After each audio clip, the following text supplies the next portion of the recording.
Assalamu alaikum everyone and welcome back to my YouTube channel.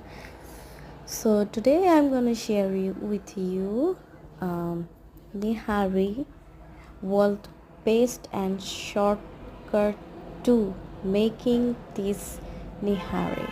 So keep watching my video and subscribe my YouTube channel. So এখানে আমি গরুর যে পায়াগুলো হয় সেগুলো clean করে নিয়েছি, আদা রসুন অ্যান্ড হচ্ছে যে আমাদের প্রতিদিনের নিত্য যেই ইনগ্রিডিয়েন্টস মশলাগুলো থাকে সেগুলো দিয়ে দিয়েছি, হলুদ মরিচ ধনিয়া জিরা সব কিছু দিয়ে সাথে সাথে তেজপাতা দেন হচ্ছে দারচিনি পেঁয়াজ সব কিছু দিয়ে এখন আমরা একটু মিক্সিং করে নিব। মিক্সিং করে দেন হচ্ছে আমরা একদম হাই হিট করে অনেকক্ষণ ঢেকে রাখবো। দেন এর মাঝে বারবার আমরা একটু দেখব যে আমাদের নেহারিটা কতটুকু হয়েছে। তবে হ্যাঁ, আপনি যতটুকু ঝোল রাখবেন সেই অনুযায়ী আপনি পানিটা দেবেন।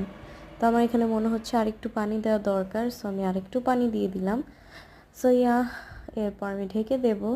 তারপরে প্রায় 15 মিনিট পর পর একটু চেক করে দেখব যে আমার নেহারি সেটা কীরকম হয়েছে।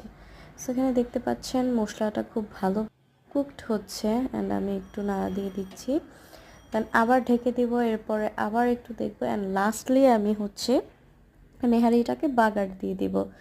জাস্ট লাইক আপনি যেভাবে ডাল বাগার দেন ঠিক সেইভাবে আপনি নেহারিটাও বাগার দিয়ে দিবেন অ্যান্ড তারপরেও আপনি আবারও এটাকে ভালো করে জাল দিয়ে নেবেন। এখানে আমি কিছু কাঁচামরিচ দিয়ে দিচ্ছি ঝালের পরিমাণ অনুযায়ী, আপনারা যতটুকু ঝাল খাবেন সেই অনুযায়ী কাঁচামরিচটা দিয়ে দিবেন। তো এই তো কাঁচামরিচটা দিয়ে একটু নাড়া দিয়ে এখন আমি আবার ঢেকে দিব। এখনও হয়নি, আর অনেকটা সময় পর আমি এটা নেব। আগে যখন আমাদের মা চাচিরা রান্না করতো ওনাদের দেখতাম 2-3 দিন সময় নিয়ে এটা ভালো করে জাল দিত অ্যান্ড সেইটার টেস্ট জাস্ট বলার বাহিরে। সো আমি ওখানে যতটুকু পারছি ট্রাই করছি আপনাদের সাথে শেয়ার করার জন্য। তো আমার কাছে মনে হয়েছে এটা হচ্ছে ওয়ার্ল্ড বেস্ট একটা মানে কষ্ট ছাড়া শর্টকাট একটা রেসিপি। দেন সাথে হচ্ছে নাম দিয়ে নিহারি।